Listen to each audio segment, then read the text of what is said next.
Welcome, welcome. How's everybody doing? If you guys missed the Malarkey Live, I did it earlier um, before this because, as many of you know, some don't know, I am having some medical issues and I'm in a lot of pain. So it seems like the nighttime, right? The music is fitting. Um, right, Crystal? Thank you. So nighttime seems to be when I'm in the most pain. So I thought I would come live early and go ahead and do um, the Malarkey Live. Plus, I knew if I waited because I wasn't live last night, I knew if I waited and did true crime, then she would be live and we would be behind another live. So I wanted to yeah, the earlier live was on fire. So I wanted everybody to be able to catch up with me because we love that.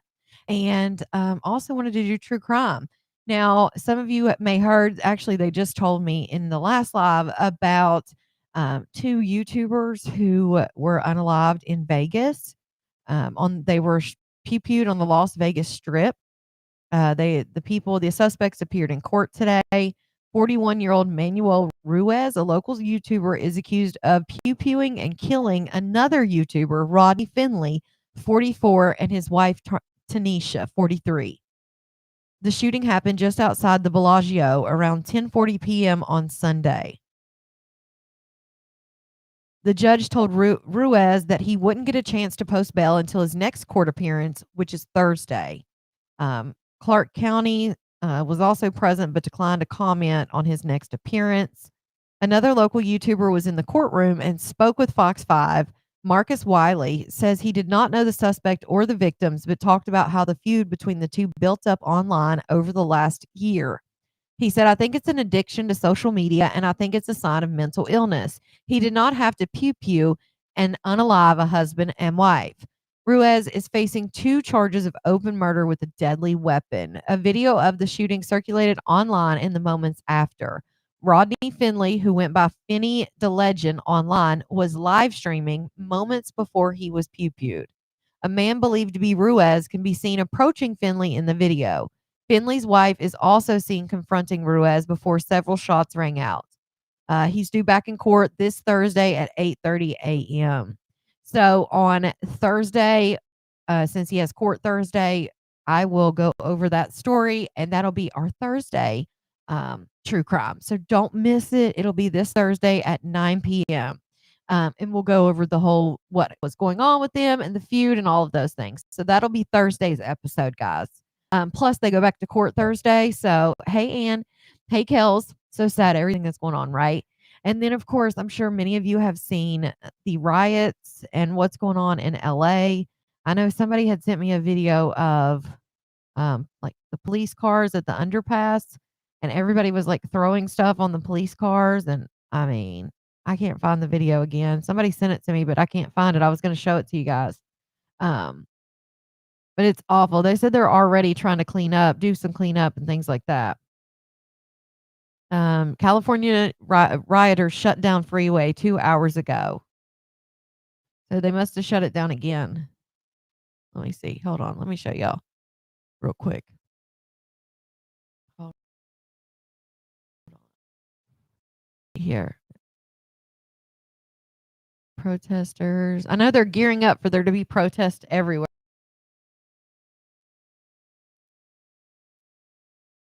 All right, let's see here. I know they're gearing up for different things to go down in different cities. They expect this may be just like the beginning of it. All right, so I Googled it. Let's see. They were starting fires, putting random shit in the refrigerators in the street. Yes. Oh, that the video I saw of the bypass, like they had these, it was like 5 cop cars, and they were sitting on a bypass, and people were just destroying the vehicles. Hey, River. All right, so this was just 2 hours ago, guys.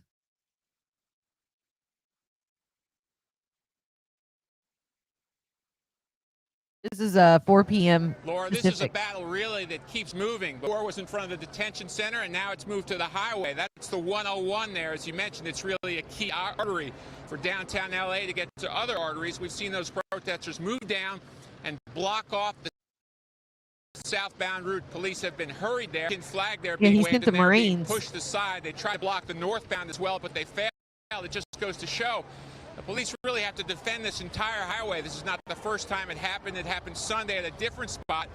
But 4 p.m. rush hour, LA traffic, you got to figure there's a lot of angry people in those vehicles down there. And this has not been a quiet day. We're hearing a lot about nonviolent protests. Well, if you stand here, you hear explosions. We've heard 3 of them in the past several hours. Fireworks being fired at National Guard. You hear another one right there. Water bottles being thrown at National Guard, and flashbangs used in retaliation by the National Guard. There's also looting. We wondered when or if it was going to start. Well, it certainly has started. Overnight Monday, a lot of looting. The Apple Store looted, a sneaker store, a legal marijuana distributor, a jewelry store. His business, he said, was absolutely ruined, an immigrant himself. As they try and clear this highway now, we have seen 3 large LAPD.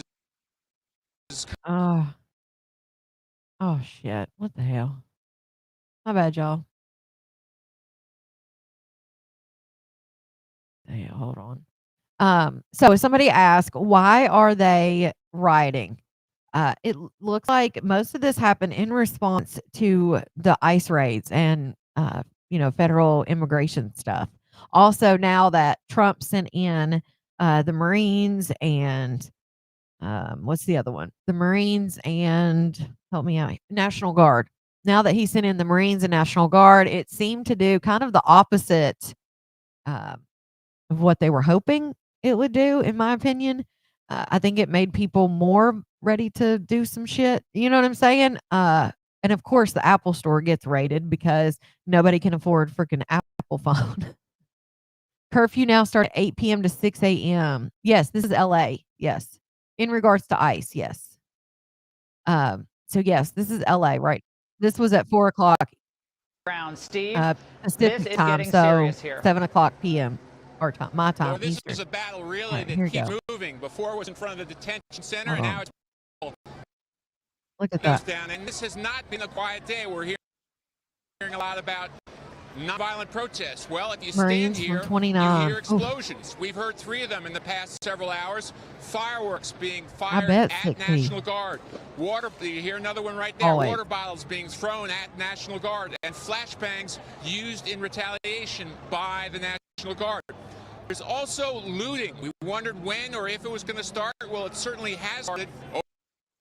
Overnight, large LAPD prisoners. They have there's been about 106 over the weekend. That could be up more soon as briefly now for 20 minutes the demonstrators have managed to block off one. What the hell? Of course. My bad. Once again in Los Angeles. Laura, back to you. A key artery. All right, Steve. That traffic, they're mad. This is that insane. traffic. Steve, when you watch this play out, like we've heard people on some of the other networks go on and on about how this was, look, nothing's happening here. There was literally someone on another network who was a reporter standing in front of the National Guard saying, look, nothing's happening. This is peaceful. What? True, Tiffany. But you're there, you're witnessing what's going on. And then in 5 or 10 minutes later, you start hearing explosions. You start seeing the police and the National Guard try to move the protesters back because they had to actually move vehicles out of the federal ICE facility vehicles that they need to keep order. So, Steve, the description of the peaceful protest, that's completely out the window. Yeah. It's just not accurate. And if you stood here for a few hours, you'd see it's not accurate. You'd see water bottles or pieces of concrete fly in the air. And keep in mind, you can say non-lethal force or it's only fireworks. When you hear these things explode and you're a police officer or a National Guard soldier, you don't know what it is. You just know that someone is throwing something either on fire or exploding in your direction. And that has happened 3 times in the past 2 hours. Yes, Christine, I'll watch on TikTok. Steve, there was concern earlier today. Yeah, everywhere. There weren't a lot of arrests happening. That Of course, there were concerns that there were no arrests happening. But yeah, Lakita, somebody said that I knew there was several that were planned, but they said there's 80 protests in different cities that are planned for June 14th. Yes, Dawn, depending on what news, that's why I said I just Googled this. I did not just, this was just the first one that popped up. But yes, depending on what news you listen to, I like MSN. I think it's in MSNBC. I like them. Um, Saw in but I like to watch the TikTokers and people on YouTube and stuff. They're videoing it live without a news team, without anything.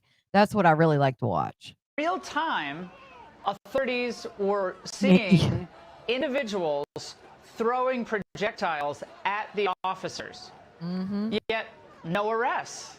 And that was surprising to the people on the ground. Yeah, is that really what you want to do? You want to start arresting these people and then what, make it worse? I mean, I'm not saying that some people who are doing like looting and things like that, but that's only going to make it worse, in my opinion. Like, I mean, I don't know the answer, obviously, but I feel like that's only going to make the crowd get worse. Ground narrating this. No arrests, BBC? and yet obvious violence. Yes, Lona. If that continues to be tolerated, what's the message to people who want to just Tiffany. bandwagon and join in on the so-called fun here? And some of these people just do think this is a form of recreation. Oh, goodness. Yeah, don't trust all TikToks, and they're definitely TikToks are not like where you should go for like news or anything. But when you have people, like what did they say? I forgot. I always forget their names. Duran, he always goes in LA like every night. He's always, I don't know. I want to know if he rides, if he has skates, if he rides like a motorized scooter or what he rides, because I don't think he's walking when he does his videos. Anybody else who watches Duran on TikTok, I don't think he walks. He has to have like something. Show us what you got, National Guard and Marines. Use any force you have. I like to watch on TikTok too. Real time, actual people there. Yeah. No mainstream media is real. I remember when I was in for COVID, they would shut all my, that was like before TikTok got really big. And that's when COVID first started. And I was doing videos like around the hospitals in New York, and showing like the freezer trucks and stuff. And my videos, all of them would get taken down. It was awful. Um, but I wasn't really on. He rides a skateboard with one wheel. I was wondering because I knew he wasn't doing that. Did you see the police that purposely shot the reporter from Australia with rubber bullets? No, I didn't. That's crazy. It is stunning for the extreme video that we have seen. When you saw that one man who they've identified now, as we can begin to taste a little tear gas in the air, that Wow. one man who they've identified throwing rock after rock at passing officers' vehicles, one after another. And how Wow. he's able to do that and how he's not stopped is just, you know, as an American, it's stunning to watch. Oh, look, How there's you can some. get away with throwing rocks through the windows of Dang. traveling police cars. Look at this chick. All right, Steve, thank you very much. That's crazy. All right, let me see if I can show you. Before we get into this next video, let's um hold on.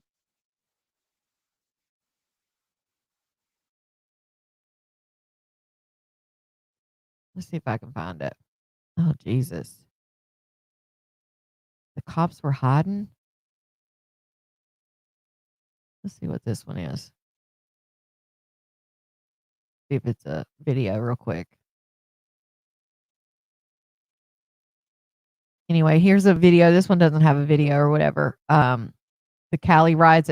They were talking about the riots in LA in the 90s, with Rodney King, and they were saying like how different it is and like they were riots and stuff. But this says a protester holds up a Mexican flag as burning Waymo cars line the street on June 8th. I think that means police cars. But it says more than a dozen cops were forced to flee their vehicles and shelter beneath an underpass as their cars were pelted with rocks thrown by protesters. That's the video that I saw. They literally lined their cars up and like hid under the underpass. Wish I could find that video. Somebody sent it to me. It was on Facebook. Target. Let's see. Mm-mm. Oh, damn. Oh, that's 2020. I'm like, what the hell? I'll have to find it. I'll play it on Thursday. But let's get into this because a lot of you guys, well, a few of you guys had asked, because you guys are like me and you're busy and you don't see everything. So a couple of you guys, we were supposed to do it last Thursday when I got sick. So let me switch. I have just a video that explains literally from day one until today what all's happened in the Diddy trial. It doesn't go into like specific details of every little thing, but if you haven't caught up, you'll be able to catch up by watching this because we're going to have another month of this Diddy trial. And prayers for everybody that's in the pathway of the protest or in any city or anything like that, for all of us. Prayers for America. I am Melody. Better. I'm not all the way 100%, but I am feeling better, much better than I was for sure. I was having a rough time for sure. I mean, a lot of pain, but all right. So let's get into it, guys. Again, welcome to True Crime today with your host, me, Feminine and Fierce. If you're on Facebook, make sure you come over to YouTube. I am going to say goodbye to you. There is a post on the page, so always go out of the live that you're in, scroll up, and click that link, and you will see it. All right, here we go. And then don't forget, Thursday, we also have True Crime, and we'll be talking about the YouTubers, and they have court that day. Ruiz has court that day. So hopefully we'll be able to about his court case, and I'll take you through all of that and how their feud happened and on the internet. So one is definitely going to be an interesting true crime for sure. So don't miss that. That'll be Thursday at 9 p.m. Eastern. Sean Diddy Combs. Fox 6's Lisa Evers joins us live from Lower Manhattan. And Lisa, you were inside the courtroom. So this is like jury selection all the way until today. Any jurors been picked yet? Yes, they have. It's day 2 of the federal sex trafficking and racketeering trial of Sean Diddy Combs, and the jury selection is continuing. We've seen a variety of people from all walks of life up on that stand. Question, Judge. I think that more people would be interested in the Diddy trial as televised, and I think that is, I don't know whose decision it was not to have it televised. Probably Diddy's. I don't know. Maybe it's something. Maybe because it's fed. I don't know. But the fact that it's not televised, I think a lot more people would have been even more interested had it been televised, because all we see are like the cartoon things, Being questioned by the judge, including a massage therapist, a teacher, and an MTA supervisor. Now, Sean Diddy Combs sat with his defense team, paying close attention to the answers given by potential jurors. He walked into court wearing his approved trial uniform of sweatshirt and dark slacks, or sweater, shirt, and dark slacks, and was clearly taking an active role in the selection. He listened carefully to what was said, taking notes and passing notes to his attorneys. They were questioned by Judge Arun Subramanian, who told them they will need to be able to devote 8 weeks, 2 full months to the trial at the minimum. The initial group of 700 has been in the first day and a half. 25 people made the cut to be in the final round. It's getting down to the nitty-gritty in terms of the jurors, and one of the reasons for the quick pace is the questionnaires they filled out last week, says prominent jury and trial consultant Faye Honig. Here's what she had to say. This is one of the benefits of a juror questionnaire. The attorneys and trial teams have already had about a week with these jurors. So they've already submitted a list of who they know is not going to sit on the jury, and they know who's going to show up. So there already is some background information that they've been able to collect. Now, dozens of jurors have already been dismissed for a variety of reasons, from family and work commitments to their opinions about the case. They are on track to finish this jury selection by tomorrow night, which was the judge's initial goal. We're live in Lower Manhattan. Made a big mistake. Alleged in Lower Manhattan, jury selection could be wrapping up today in the federal sex trafficking trial of Sean Diddy Combs. Let's get to Fox 5's Michelle Ross. She's live in Lower Manhattan with the very latest from the courtroom. Hi, Michelle. Hi there, Antoine. Out of all the court cases I've covered over the years, I have to say that Diddy remains to be the most engaged defendant. He walks into the courtroom, he greets every single person on his defense team either by handshake or a hug, and then he'll scan the gallery part of the courtroom to see if he recognizes anyone. And if he does, that's when he'll put his hand on his heart and kind of nod in their direction, or put his hands together and also nod in their direction. Now, despite the serious charges against him, we can still see his charismatic personality in the courtroom, the same personality that we saw 2 decades Yeah, that narcissistic personality shit, where he's trying to talk to everybody in the courtroom and trying to be charismatic. He is playing that courtroom just like he tries to play everybody in his life, just my opinion. Of course, he's going to, say hi to everybody and be super nice. And then everybody can be like, see, he's not that bad guy. He's playing it. Come on now. In the limelight. And an example of that is from this morning when we all had to get up before the jury walked in. Now, I am 7 months pregnant. I'm visibly pregnant. And when I stood up, Diddy and I were in a clear view of each other, and he mouthed to me, "How are you?" So that's just another example of how observant he's been throughout the trial so far, throughout jury selection so far. Now, day 3 we are in, and so far 13 potential jurors have been questioned about their ability to serve, and 7 have dismissed so far. One man said he went to the same high school as Diddy, but graduated decades apart, and that wouldn't be an issue. Another woman is a teacher in Manhattan and said she saw the video of Diddy assault Cassie. And another woman said knowing people in the music industry and hearing their experiences would cause her to be biased. Diddy is facing racketeering and sex trafficking charges, and he has denied all allegations. And the judge initially wanted to complete jury selection by today on Wednesday, but recognized that it's a little too ambitious, so he's now giving it until the end of the week. Opening statements are set to begin on Monday of next week. Continue for another day. The judge had hoped to get the jury picked by today, but that did not happen. Opening statements are expected Monday. Fox 5's Michelle Ross spent the day in court. She joins us live from Lower Manhattan with more. Hi, Michelle. Hi there, Natasha and Steve. Now, the pool of qualified jurors has reached 45. So on Friday, attorneys will have an opportunity to strike any juror who they believe will not be able to serve impartially. Now, the judge wanted to be done today on Wednesday to give lawyers on both sides a chance to prepare for 2 days for opening statements on Monday. So even though they're not on time, they're not on schedule with jury selection, opening statements are still scheduled to begin on Monday.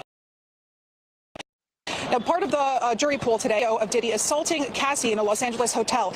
But seeing the video isn't enough to disqualify them. Part of the group questioned today ranged in age from mid-20s to early 70s, and they were all asked if a family member or friend was a victim of sexual abuse. One prospective juror said he went to the same high school as Diddy and graduated, but it was 30 years apart.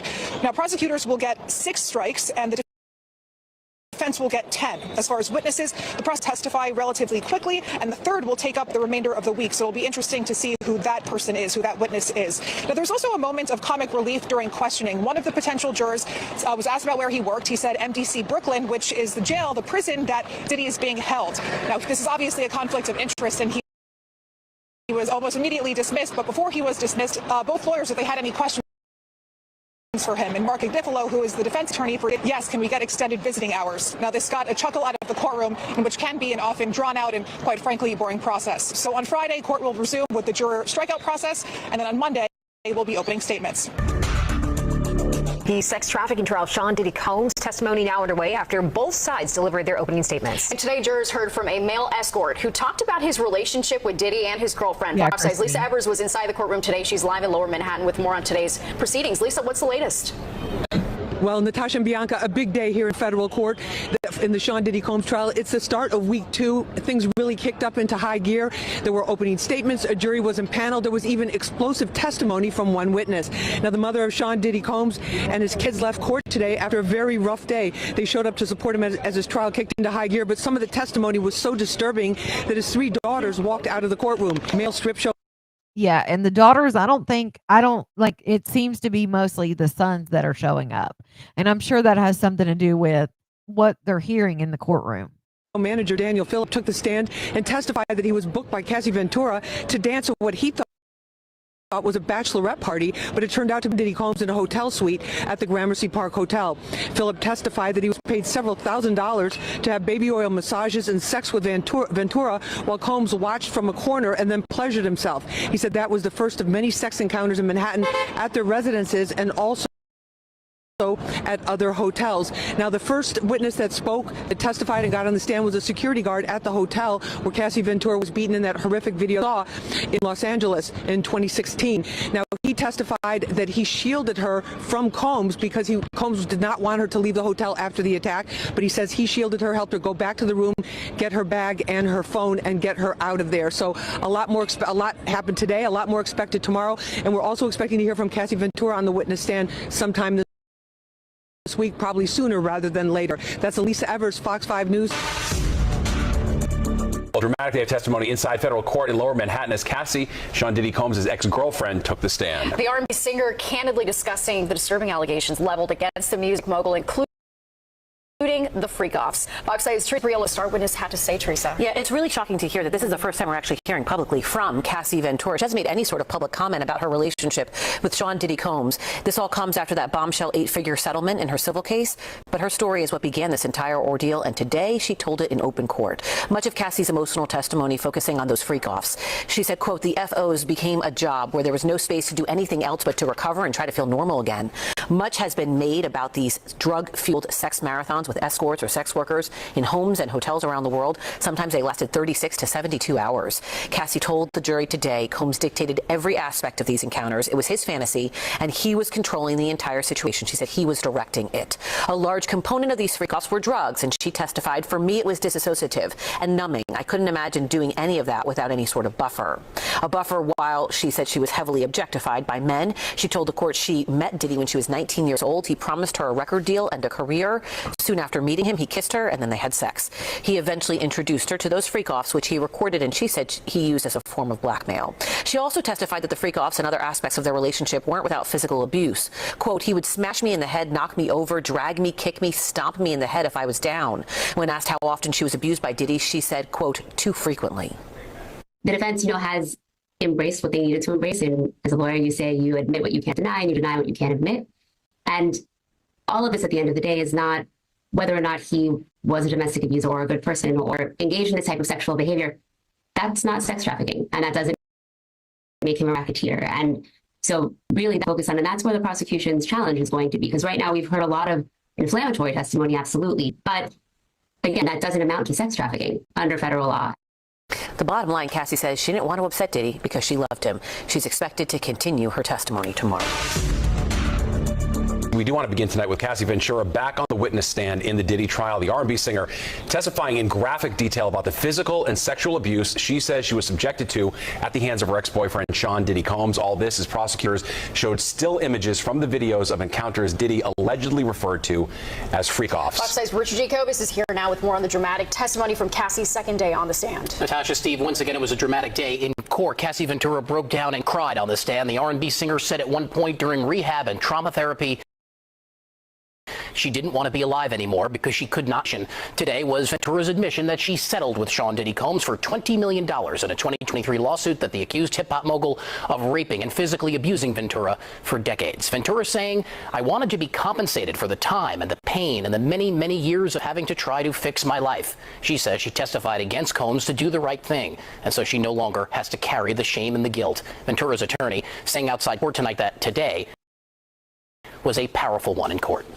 She's about to give birth, but she's holding up strong. I mean, having to recount what happened during those 10 years and beyond, and talking about her contemplation of suicide, really just very powerful. And one of the most serious accusations Ventura has made against Combs is that he raped her after they had broken up in 2018, telling the court, quote, I just remember crying and saying no, she says, but it was very fast. Ventura claiming that she didn't even think Combs noticed that he did rape her. The jury today was also shown sexually explicit images taken from the freak-off videos. A female juror appearing to exhale, letting out a deep breath while putting her hand over her chest. And a male juror seemed to quickly look away when the images popped up. Asked if Ventura was ever injured in Combs' freak-off, she replied that he would, quote, grab me up, push me down, hit me in the side of the head, kick me, you name it. Attorney and jury consultant Madeline Somerville says tomorrow is the examination. Will Cassie Ventura hold it together and not buckle under pressure?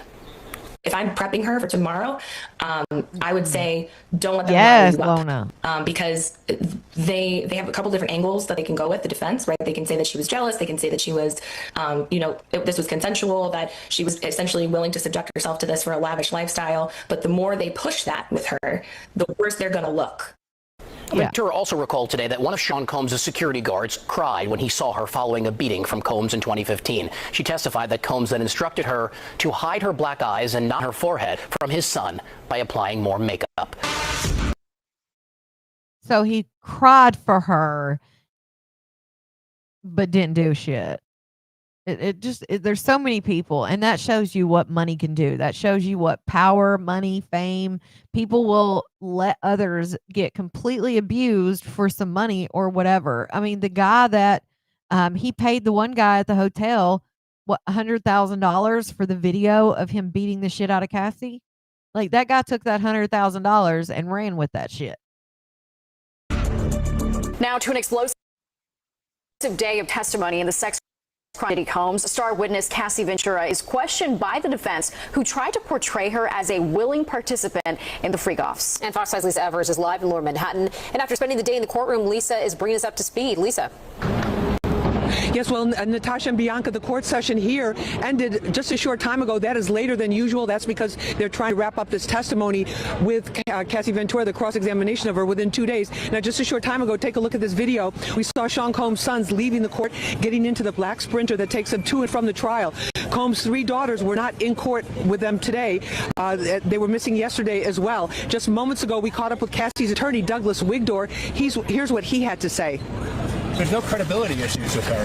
The facts are the facts. She's telling them as they are, her truth, and they are what they are. This is not a typical cross-examination. There's no issues with her credibility. There's 2 sides to every story, and you can't rush the judgment, and you have to just wait until all the facts, and we did see the facts, and we did see the receipts as to what was happening in real time with the relationship. Now, this was Cassie's first day under cross-examination by Diddy's defense team. It was her 3rd day on that witness stand under oath, Natasha Bianca. Not only is it terrible that she had to testify while she was so I mean, she was like, I think she's like 9 months pregnant. So I agree with you, Kelsey. But then the fact that Diddy's team wanted her to be seated at all times, or for her to, Kelsey, I knew what you meant. For her to not show her baby bump because they felt like the jurors would feel more sympathy for her because she was pregnant. Like, how the hell are you going to hide a woman who's 9 months pregnant? Granted, she's all baby, so you couldn't see anything else. It's not like her face was bigger. I mean, she didn't look pregnant except for her belly. But still, how the hell do you hide that? It's not TV. We're not in a sitcom where they can hide you behind shit. Like, yeah, Lisa. Wow. So Cassie also dropped a bombshell statement about Diddy's drug use. A week later. She did, Natasha. Well, they were trying to show that had this lifestyle that was very, it was an on-again, off-again relationship. There was a lot of drug use and abuse. The bombshell came towards the end of the session today, where Cassie testified that Diddy overdosed in 2012. She actually drove him to a hospital, and that's the first time we've been hearing that his alleged drug use went that far. Now, his defense team has said that he had a drug addiction problem. She had a drug addiction problem. She talked about that again today, because they're really trying to show that she was right there with him, that she was not in a situation where Natasha and Bianca. Lisa, before you go, we're talking about wrapping up week 1. So what's going to be happening next week? What can people look forward to that? Well, we have one more day of cross-examination for Cassie Ventura. I think that's why they went a little bit later, because close to have more of the day of what we can expect to hear from them.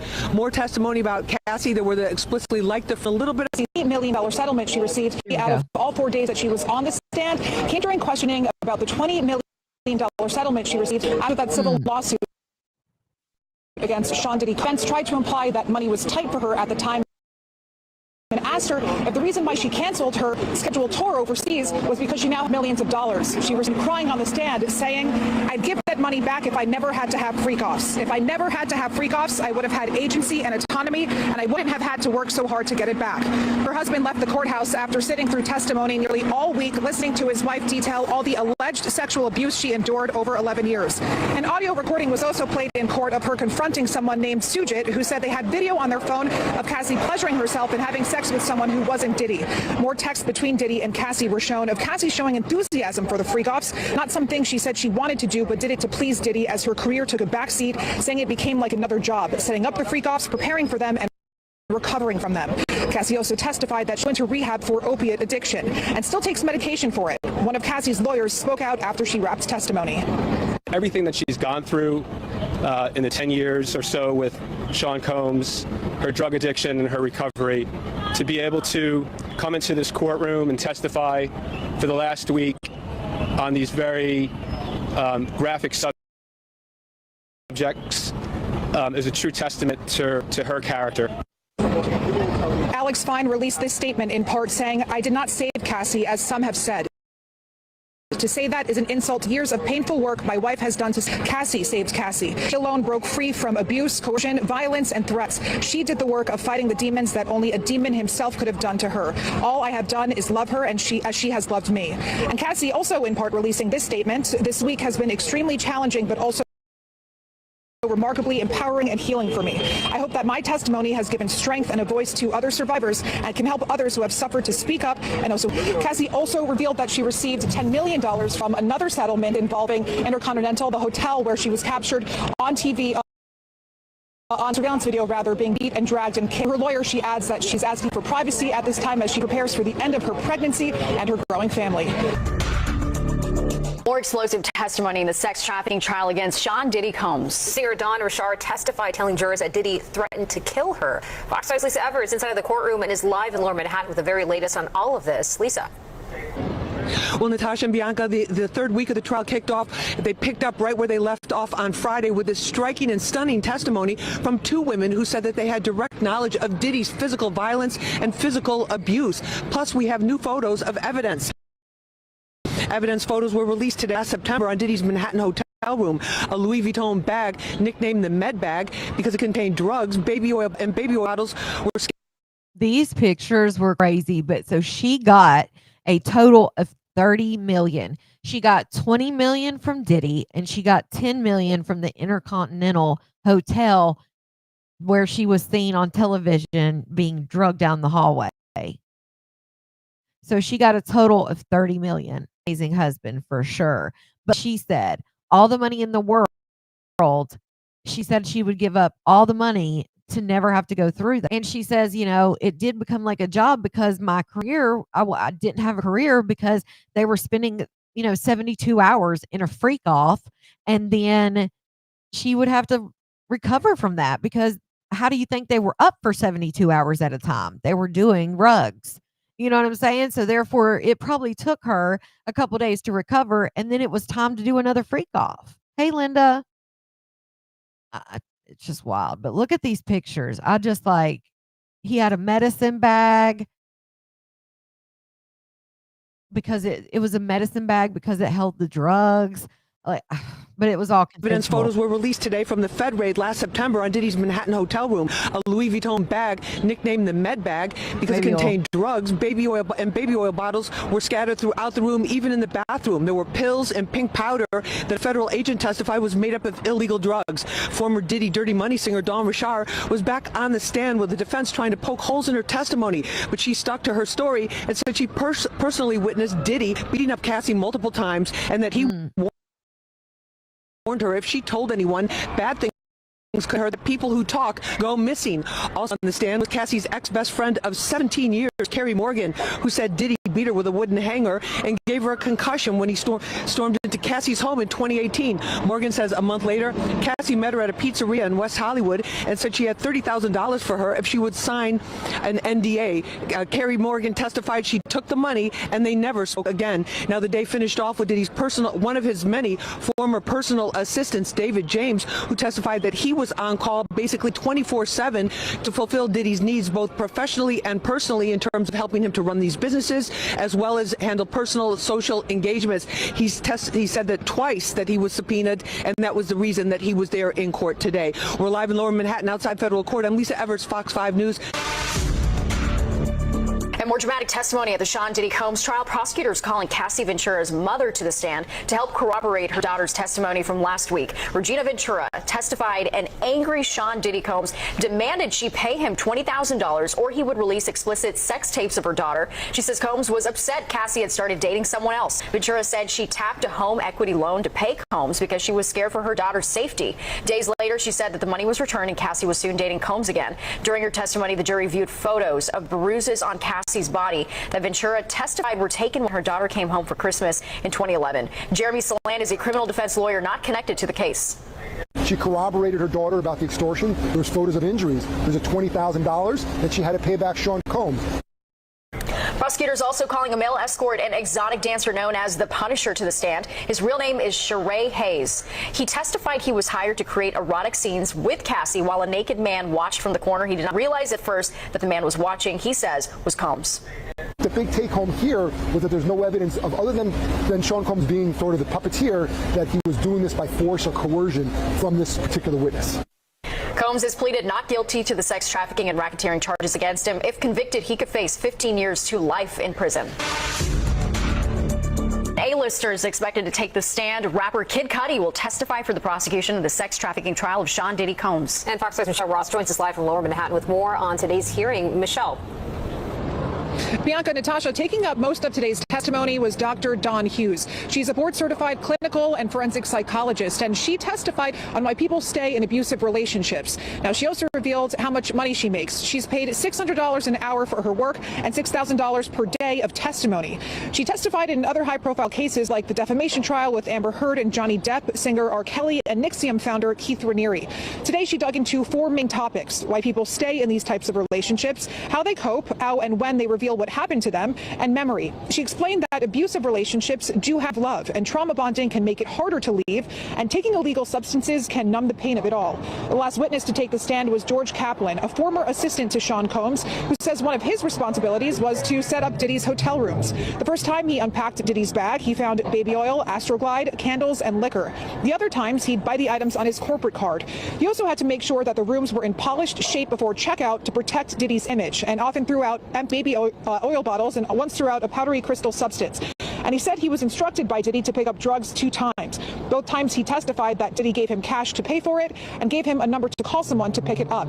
Now, tomorrow testimony will continue with George Kaplan on the stand, but once he's done, we expect to see rapper Kid Cudi on the stand. He once dated Cassie for a brief time, Cassie Ventura, and he will testify on allegations that Diddy firebombed his car after finding out that the two were dating. Another explosive day of testimony in the Sean Diddy Combs sex trafficking trial. That's right. Today, another famous person took the stand. Let's get right to Fox 5's Linda Schmidt outside the courthouse in Lower Manhattan. Linda.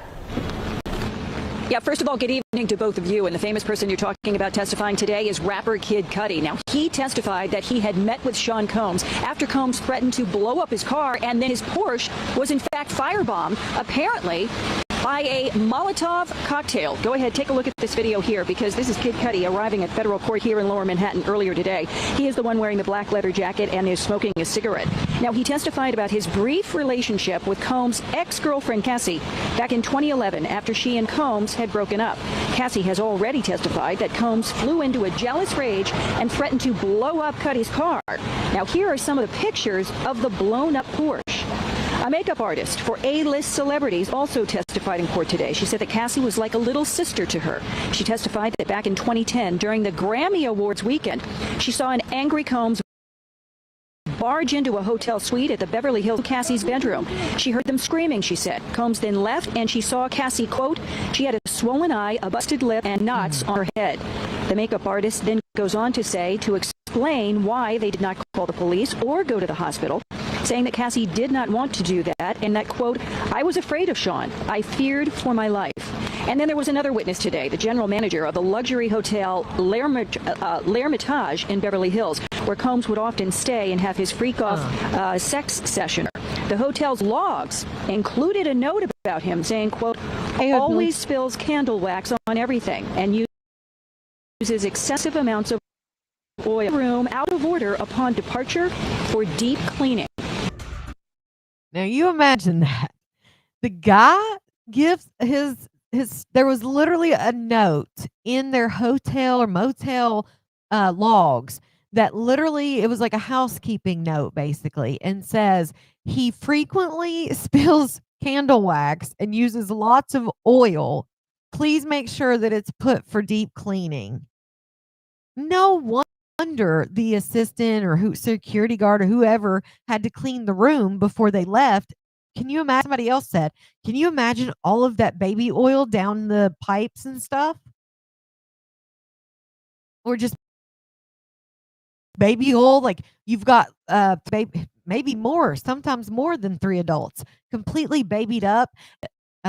Cassie was, or I believe it was Cassie, said that Diddy always, maybe it was one of the guys, but basically Diddy wanted you to be glistening. That was the exact word, glistening. So if you weren't if you didn't look like you had baby oil all over you, he would literally stop them and make them lube up more. Like he wanted them to glisten. Just put the man away. Why? Because they're truly trying to fight it. And some people think that he's going to get off. A lot of people think that they're basically taking the stance like, well, he's freaky and he likes to do freaky shit, but that's not against the law. And it was all consensual. That is what they're like, the defense is doing. That's what I'm saying, basically. This is the start of the third week of testimony in the Sean Diddy Combs trial. The latest witness on the stand today was Diddy's former employee, but it's not clear if she held her argument. Arlisa Evers was in court today. One of Diddy's longtime aides, named Capricorn Clark, was also on this witness stand the whole day. Lisa, so explain who she is and how she was connected to Diddy. Well, Bianca, Natasha, she did drop a few bombshells, one of them being revealed that before she worked for Diddy, before she started working for Diddy, Capricorn's nemesis, his rival, Suge Knight of Death Row Records. So her first week on the job with Diddy working at Bad Boy, she says that she was taken into Central Park and Diddy talked to her, and so did the bodyguard, and basically threatened her that if she betrayed him in any kind of way, that they would kill her. She also testifies that not soon after she started working for him, she was accused of taking diamond jewelry from this bag that she was entrusted to carry, and that she was subjected to 5 days of being given lie detector tests in a warehouse by a burly man who said that if she failed the lie detector test, she would be thrown in the river. But then one of the other kidnapping attempts or kidnappings that she claimed happened to her is probably much more central to the current case, and that happened in December of 2011. She says Sean Combs came to her place where she was in Los Angeles at gunpoint, forced her into the car, said, we're going to go over to Kid Cudi's house and kill him. This was after he learned Cassie Ventura's dating and budding relationship, which really didn't get very far, with Kid Cudi. She says they went over to Kid Cudi's Los Angeles home, that Capricorn Clark waited in the car, that Diddy was inside with the bodyguards. They couldn't find Kid Cudi. She tipped off Kid Cudi that this was happening and that Diddy was threatening to kill him. So he did not, he was diverted. And then when Diddy tried to run out of there, got out of there, they saw that there were police officers rushing to Kid Cudi's house, and then that whole episode was aborted with nobody, thank God, being killed. But the use of force, the threatening with the gun, is very central to this whole case, especially to the racketeering charges and using force and coercion. Right. So what did we learn from her about Diddy's personality, or even the way that he ran his businesses? Well, I think it's, you mentioned running his businesses, and that's central to the whole case. It's central to them getting a guilty verdict on the racketeering. They have to show that his business enterprise was actually being used as a criminal enterprise to commit crime. So they really need to get some proof, because, Kid Cudi episode, that's circumstantial evidence. We're going to hear tomorrow, according to prosecutors, from an LA fire department investigator, presumably about that arson on the Kid Cudi's vehicle, and then also from a Los Angeles police officer. Now, Kid Cudi testified last week that his first instinct after he saw what had happened to his car was to call Diddy and really have it out with him. Then he said he calmed himself down. Instead, he called LAPD, but he said that they really didn't seem to be following up. Now, we'll find out if there was any physical evidence that's going to be into closing that circle about Diddy with the alleged firebombing of Kid Cudi's car. To another dramatic day in the Sean Diddy Combs trial. It had everything from a failed push for a mistrial from the defense to a celebrity stylist testifying about the bruises he saw on Cassie Ventura. Fox 8's Sharon Crowley is here with the latest. Sharon? Significant today. Sean Diddy. So this was the first time that they tried to move for mistrial. They've tried it twice now, which they've been denied both times. But this was the first time. Lawyers moving for a mistrial. They accuse prosecutors of trying to suggest that the music mogul had evidence linked to an arson incident destroyed. The judge quickly denying that bid and asking jurors to disregard testimony from a fire investigator. Rapper Kid Cudi testified last week. He believed that Combs was in two incidents: first a break-in at his LA home and a fire set inside his Porsche. Combs has denied being involved. An LAPD officer testifying that he saw a car near Cudi's house on the day of the break-in that was registered to Diddy's production company. About 8 months after the firebombing of Kid Cudi's car, that the fingerprints that were recovered, the record of that was destroyed. So the concern from the defense was, well, you're just kind of assuming or alluding to the fact that it may have been Combs, who has long arms, to infiltrate law enforcement and destroy it. And they objected to that, and that's when the judge said, no, we can proceed, but jury, disregard what was said. Well, prosecutors also questioned a former employee who claims Diddy forced himself on her sexually. She is using the alias Mia. The jury also hearing from stylist Deontay Nash, who worked with Diddy and Cassie Ventura. He says he helped Cassie hide from an enraged Combs. He also testified he saw Combs, quote, attack Cassie, hitting and kicking her until he said he saw blood and just panicked. You have to look at Cassie because she's the one who says, about the being forced and the coercion and the abuse that in and of itself may not be the crime, but builds up to the structure and the force, coercion, and fraud for the trafficking. And in another development, we learned today that Cassie gave birth to her third child in a New York hospital Tuesday. She, of course, is the prosecution's star witness, and she finished testifying, as you'll recall, earlier this month while visibly pregnant during some pretty emotional days on the stand. Now, Cassie testified about being beaten and raped by Combs, a man she said she once loved. Diddy has pled not guilty to all the charges, and his lawyers say that all encounters were consensual.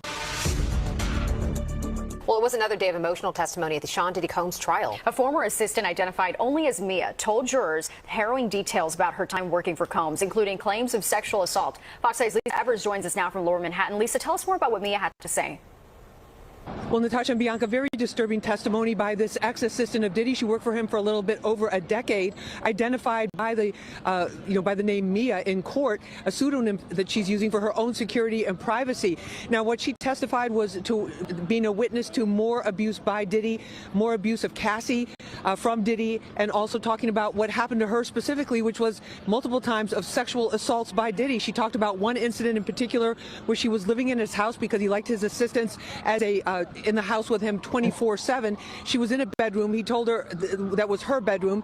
He told her nobody locks the doors in my house. So she's asleep in an unlocked bedroom. Can you imagine working for somebody and you're their assistant? And granted, they're famous, okay?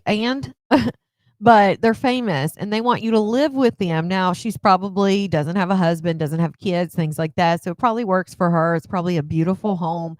And then he tells you there are no locked doors in this house. To me, I would take that as I can't even lock the door to go to the bathroom. And that would be a hell no. Absolutely the fuck not. She woke up in the middle of the night to feel a heavy weight on her, and it turned out to be Diddy, that he then proceeded to unzip his pants and then sexually assault her right there. Now, what was even more heartbreaking with this very disturbing story was that she said that she did not feel that she could call the police. She did not feel that calling the police in that situation was an option. And then the prosecutor asked her, because she is a prosecution witness, the prosecutor asked her, did you tell him no? And she said she did not tell him no because she was afraid that if she did tell him live, that she basically be over in terms of her career and any future. Felt like there were no options for her at this point. And then, she was in this situation for a number of times. And then also talking about what happened with, that she witnessed with Cassie, which was very, very sad, Natasha and Bianca. All right, Lisa, let us know what is going on tomorrow, though, in this case. Well, tomorrow she's going to be back on the stand. Tomorrow she's going to be subject to cross-examination. I'm sure there will be a lot coming from the attorneys for Diddy. What they're trying to prove is that everything is about consent and that everybody involved in this case consented to whatever he did. A tough one to prove, but that's what they're going to aim to prove. More shocking testimony today in the federal sex trafficking trial against music mogul Sean Diddy Combs. Fox 5's Richard G. Kovas live outside the federal courthouse in Lower Manhattan with a break of today's Twists and Turns. Richard. Steve and Natasha, the drama continues as the third week of testimony in this trial has officially wrapped up, with Sean Combs' former assistant, a female assistant, finishing her cross-examination today on the stand, saying that a certain brain, her trauma brain, wins over her logic brain. Her words today. The former female assistant testifying under the pseudonym Mia has claimed she was physically and sexually abused by Combs. Today, Mia answered questions as to why she worked for Combs for so long and why she did things like make scrapbooks for her birthday despite the alleged abuse. Mia saying, I was young and manipulated and eager to survive. I'm unraveling a lot of this now in therapy. She also said she thought making Combs a scrapbook would make him happy. Wow. The assistant, who worked under Combs for 8 years, has testified that she was sexually assaulted by the rapper just a few months into her employment and multiple times throughout the years she worked for him. The defense. So that is so sad that she was a young girl in wherever. I don't know if he was in Hollywood or wherever. And she gets this job of a lifetime. Maybe she's from somewhere else. She gets this job of a lifetime. She's working for Puff Daddy. She's living in his house. and she's not allowed to lock the doors. She's getting SA'd all of the time by this man, and felt she couldn't even call the cops, couldn't even tell anybody, because she knew by being his assistant how much she probably saw people that were tied into it all the time. And once you see it, you're like, shit, I don't know who to trust. You can't trust the security guards, obviously. Attorney suggesting at least 3 times today that Mia was making up the sexual assault allegations, asking her, Mr. Combs never ended forcible sexual contact with you. Isn't that true? Mia answers, what I said in this courtroom is true. I have not lied to anyone at all. Mia will be back on the stand for more cross-examination on Monday morning. Meanwhile, making headlines outside of the courtroom today, President Donald Trump, who was asked by reporters in the Oval Office if he would ever consider pardoning Sean Diddy Combs, a former friend, he says, of his, the president saying he would have to look at the facts. Week 4 of the Sean Diddy Combs trial got underway today with his former personal assistant back on the stand for a 3rd day. The woman who uses the name Mia was under tough cross-examination from Diddy's lawyers. She claims the hip-hop artist sexually abused her for years. Jurors were shown a happy birthday video she made for Combs, telling him that he was one of the biggest inspirations in her life. On the stand, she said she made the video out of fear. Hotel security guard says Sean D. Combs paid him $100,000 cash for surveillance footage of Combs attacking his then-girlfriend Cassie Ventura back in 2016. It was the latest testimony in Combs' sex trafficking trial. The video, which shows Combs beating and dragging Ventura at the Intercontinental Hotel in L.A., has been a centerpiece of the prosecution's case. Prosecutors say it supports the claims of 3 women, including Ventura, who accused Combs of sexually and physically abusing them over 2 decades. Combs has pleaded not guilty to the charges.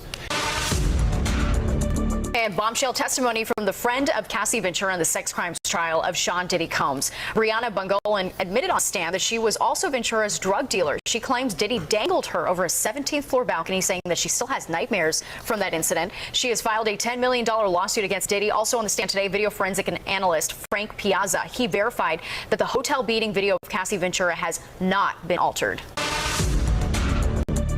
Meanwhile, testimony continued in the Sean Diddy Combs sex trafficking trial. Another accuser, Brianna Bungolan, claiming Diddy dangled her over a 17th floor balcony. She did admit on cross-examination that after the alleged incident, she sat and smoked weed with Diddy. The judge also threatened to ban Diddy from the courtroom for looking over at jurors and shaking his head during testimony. Well, the sex trafficking trial of Sean Diddy Combs wrapping up another week in court. More damning testimony against the hip-hop mogul by an ex-girlfriend. Duarte Geraldino was inside the courtroom for today's testimony. He joins us live with more. Duarte? Hey there, Natasha. Testimony just wrapped up, and we learned new details about a troubled relationship at the center of the federal case against Sean Diddy Combs.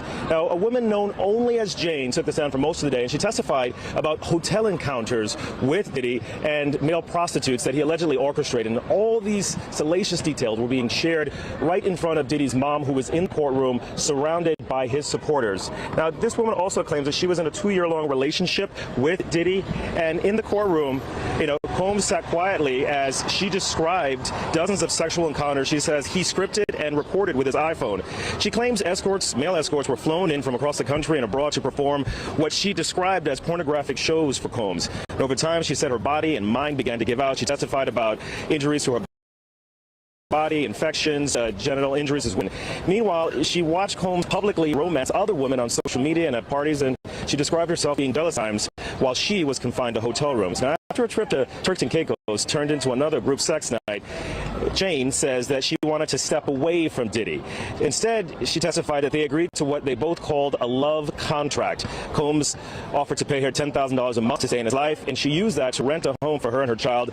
He also paid for furniture and cosmetic dental work, including veneers, and allegedly threatened her by saying, "Look at that roof over your head and those pretty teeth." Now, Combs also pleaded not guilty to all charges, including sex trafficking and racketeering. And his team says that everything was consensual, but prosecutors, well, they're painting a picture of control, coercion, and commerce that's at the center of this case. Once again, testimony for today has wrapped up, and a woman named Jane was on the stand testifying about a troubled relationship. Was employed by the music mogul. She's expected back on the witness stand today. Good day's Briella Thomas is outside federal court. It's in Lower Manhattan. Yes, Janet Tashani, good morning. Yes. Prosecutors say it'll take most of the day to finish Jane's direct testimony, and things got quite emotional when she took the stand on Friday. She described feeling forced to take part in Diddy's freak-off, saying that he ignored her. So taking Right, a look Barbie. back, Jane testified that Diddy forced her into unwanted encounters with male sex workers, which he allegedly scripted and recorded.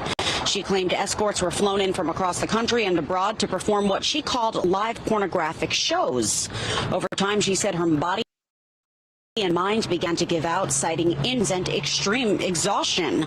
Jane said she also watched Diddy publicly romance other women on social media and at parties while she was confined to hotel rooms.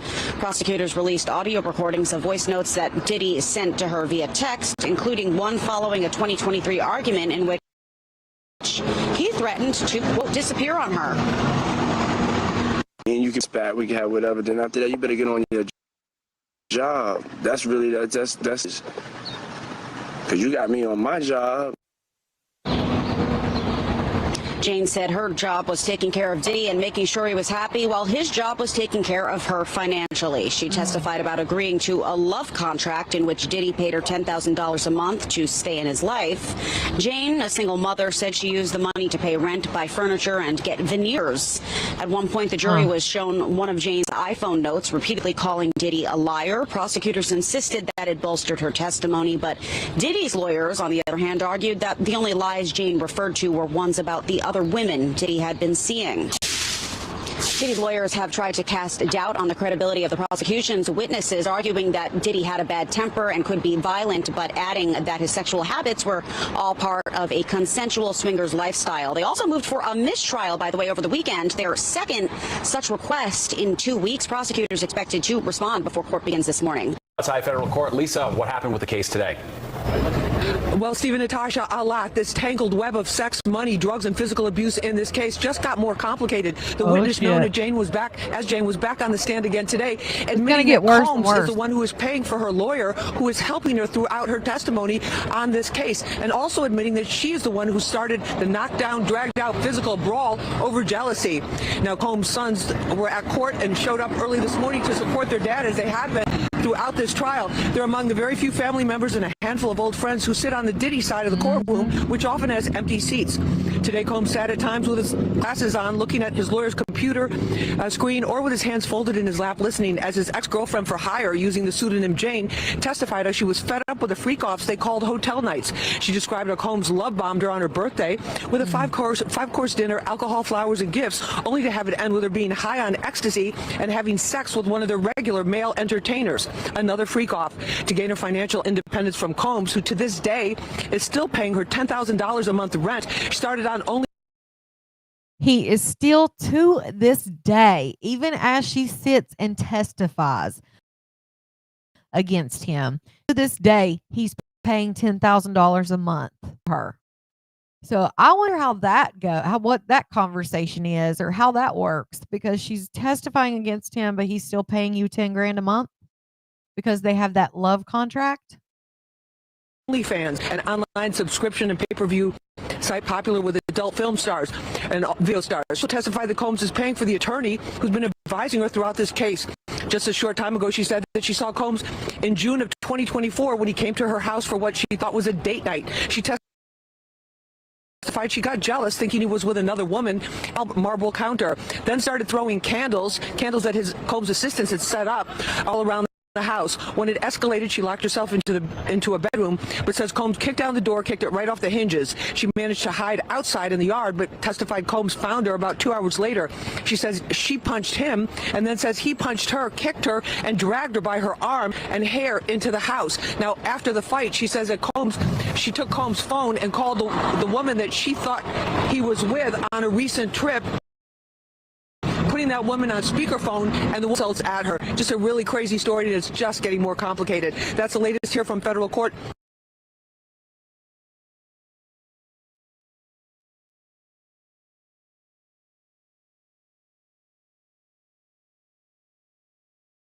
Well, there you go, guys. So that is from day one all the way up until today, and that kind of gives you a summary of everything that's been going on. That way, if you haven't been watching it, because I feel like it's only going to keep going. They have estimated that there's going to be at least another month of testimony. It may be longer. You know how court is. It could be shorter because they're definitely trying to they're definitely trying to end the trial, like with the mistrial. They're trying to get it over with as fast as possible, and get him out of the trouble that he's in my opinion, of course. So that's just a little bit. Oh yeah, two T's. Kimberly Porter. So if you guys don't, thank you, Melody. If you guys don't know, Kimberly Porter's husband actually just wrote a book, and he talked about the Diddy stuff, and he said that he's been trying to say it for a long time. I can't remember what his name was. I saw him on a show. I actually almost included the clip of him because he talked about it, and I didn't because this clip was already long enough, so I took it out because it was too long. But yeah, he was just on a LB I'll be sure. So he just wrote a book, and they were asking him, I think it was the Today Show or something. Thank you, two T's. Juror number 6 was dismissed today. I didn't see that part, Lita. I didn't see that. Yes, I'll be sure. So he wrote a book, and he said he was never going to say anything. Like, he's like, like it was never about me telling on another man. He's like, I'm just saying what paths we crossed and the things that I saw. And they asked him if he thought that she passed away from pneumonia, and he said absolutely not. He said I was with her. He said I had just seen her, and like he talks about all of it. Oh, thank you, Silly Rabbit. I appreciate that. I think it's hard for everybody, especially where it's not televised. Like, it's hard to know everything that's happened. It doesn't go into like explicit, like complete details, but it gives you like enough of everything. You could watch this video and you would be caught up for the next, 4 weeks of trial, or however long it lasts. So I hope you guys enjoyed it. And I haven't decided. I may come back in just a second for some more malarkey, but let me figure it out. But thank you so much for this, for joining me for this episode of True Crime Tuesday, summary of the Diddy trial so far. I hope you guys enjoyed it, and I will see you Thursday for, we're going to be talking about the YouTubers that just got into an altercation in Las Vegas and breaking that down. Ruiz has court on Thursday, so hopefully we'll get an update before that live, and I hope you join me then. It'll be Thursday, 9 p.m. And if I come back, you guys will know from YouTube. I don't know yet. So I love you guys. And thank you guys so much for joining me. And if you're watching this on the replay, #replay. Love you guys. You were so behind. Thank you, madams. I appreciate that. I know there was a few people that were asking me. So I appreciate y'all so much. You guys have a good night.